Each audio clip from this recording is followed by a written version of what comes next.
So good evening everyone. My topic is all about employment, HR and procedures. Next.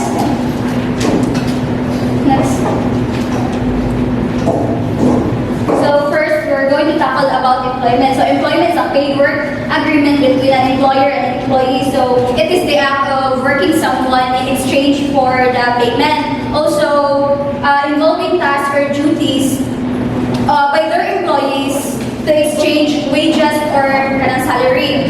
Wherein ang HRM or the Human Resource Management is all about involves in creating personal policies and procedures that supports business objectives and strategic plans.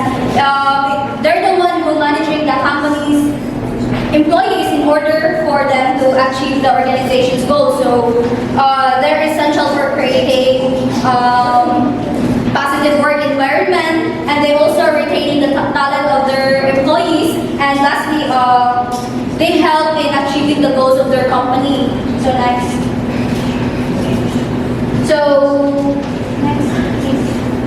So we have here an HR policies and HR procedures. So when I say HR policies, kay mo ni siya ang overall guidelines sa usa ka principles that govern the company. Wherein ang procedures kay mo ni siya ang steps para mahimo nimo ang usa ka policy. Next. So there are main areas where procedures are required are those with first is the grievance procedures, disciplinary procedures, the capability procedures, and the redundancy procedures. Next, please. So grievance procedures spells out the policy on handling grievances and the approach to dealing with them. So it is a formal address to resolve employees' complaints, disputes, or conflicts within the organization. So they provide employees with a fair and transparent mechanism to voicing their out kanilang mga grievances balay kanang their concerns and ensuring that grievances are heard and kanang nasalay fair treatment sa usa ka other employees. So there are examples. So in policy, so it is the policy of the company that employees should first be given a fair treatment, fair hiring by their immediate supervisors or manager, and they have the right to appeal to a more senior manager and have the right to be accompanied by a fellow employee. So also by this, grievance procedures help their employees to boost their morale and also maintain positive work environment, and they are fostering kanang mga culture, and they opening kanang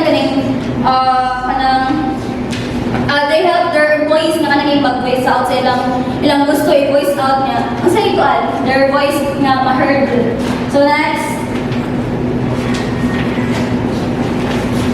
please. So the aim of the procedure is to settle the grievances as near as possible, of course. So next.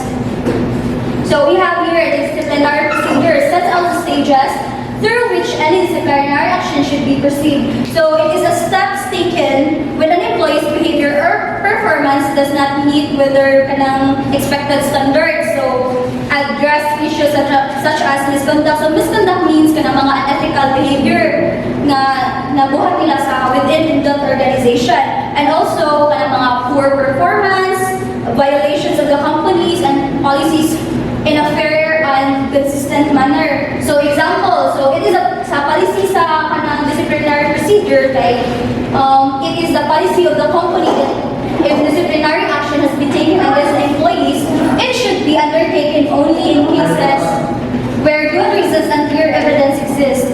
Next slide.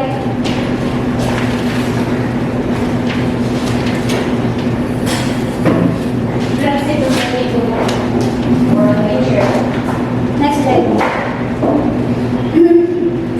So the procedure is carried out in the following informal warning and formal warning. So if di gyapon siya madang sa ka-employees kay adto siya sa formal warning. So if di pa jud gihapon kay mo na siya o further disciplinary action if the employees kay ganing iyang disciplinary ba kay dili gyapon siya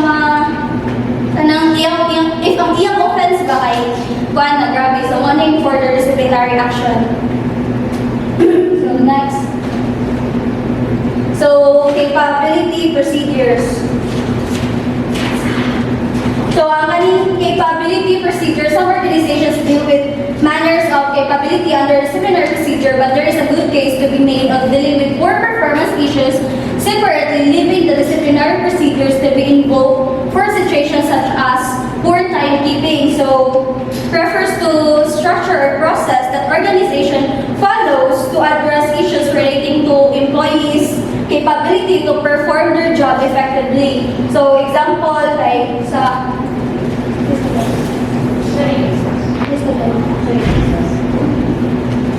HRM manual procedures. Yung pinaka number 3. Ika-8 Asa din si ko? ay sa USP. Ano mo? Ano siya?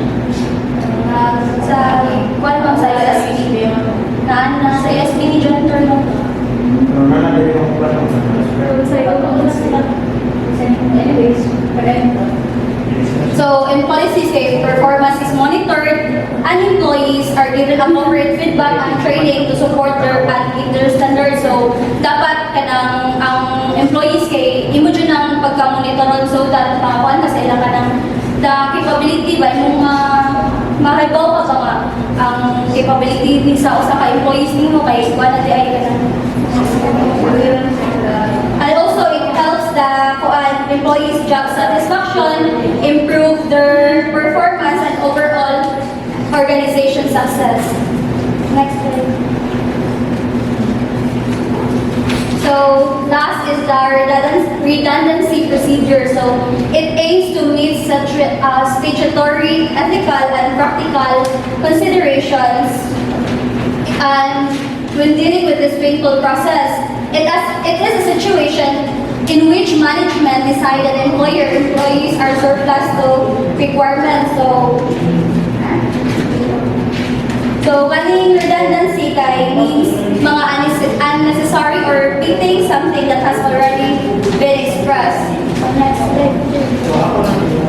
So the objectives of the procedures are to ensure that employees who may be affected by the discontinuance of their work are in equitable treatment. So nasa slide 13.